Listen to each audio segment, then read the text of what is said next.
Well, this is the Sefer Shmuel, put out by Judaica Books. I don't know how long I've had this. It's been around.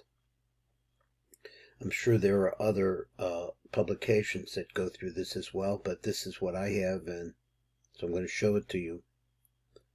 We've been reading a little bit about the Psalms of our King, King David, the king who is alive in spirit very strongly in these Psalms.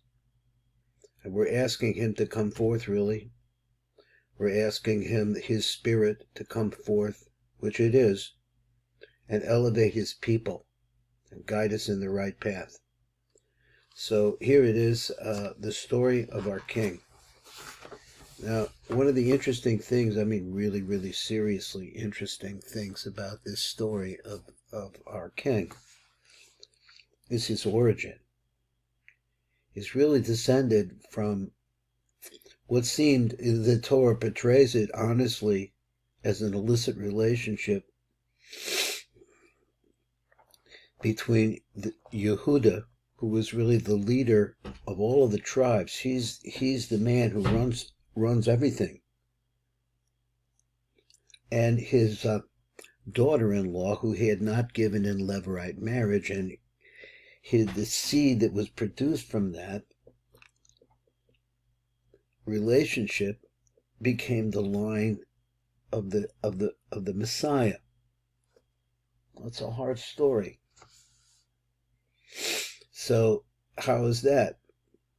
Then it goes into a different, is it a generations later, there's a famine in the land, and two of the sons of this illustrious family go to the other side of the river, the other side of the Jordan, and they find wives over there who are Gentile women. Then you have the story of Ruth, the incredible story of the perfect returnee from convert. And how, in fact, where does the Messiah come from over here? She manages to get herself married in levirate marriage because her husband was dead to this great saint. And he was an older man, but he fulfilled his obligation. He understood the spirituality of that situation, Boaz, and the next day he died, or he was dead in the morning. And she conceived. What a weird story. And from this, a couple generations down the line, we see already our king. So what is it about what happens here with the king? Well, the king, David, I have this story. I never read it myself personally. It's a medrash, so it was told to me. Like, this is, as Rabbi Wein says, the medrash is not necessarily exactly right, but on the other hand, it portrays a situation in a way that nothing else can. It's poetic. So it says that his father and the mother were separated, and she became pregnant, and she said all along that was the father that got her pregnant, but he although he had other wives, perhaps other wives, or some mix up, and she wound up in the driver's seat, and she was impregnated, and that's where David came from. Characterizes a situation where there's about the sexuality of our king, which is sexuality is so important in purity in the Torah, is telling you that in his way he's 100% pure lineage from Yehuda, but nonetheless it came through a strange path. Let's read a little bit more. It was as he was finished speaking to Saul that Jonathan's soul had become attached to David's soul, and Jonathan, looking at this, loved him as himself. And Saul took him on that day and did not allow him to return to his father's house. And Jonathan made a covenant with David because he loved him as himself. And Jonathan stripped himself of the cloak which was on him and gave it to David, and his garments, even to his sword, and even to his bow, and even to his girdle. And David went out. Wherever Saul would send him, he would succeed. So accordingly, Saul appointed him over the soldiers, and he was pleasing in the eyes of all the people, and also in the eyes of Saul's servants.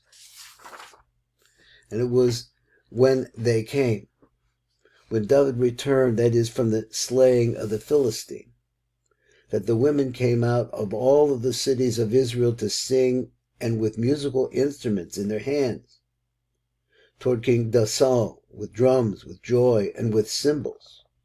And the cheering women sang out and said, Saul has slain his thousands, and David has slain his 10,000. And Saul was very chagrined, and the matter displeased him. And he said, they ascribe to David 10,000s. To me, they ascribe just the thousands. What more can he have but the kingdom?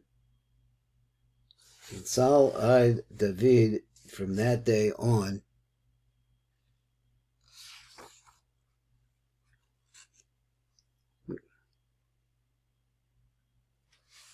And it was on the morrow that the evil spirit from God rested upon Saul.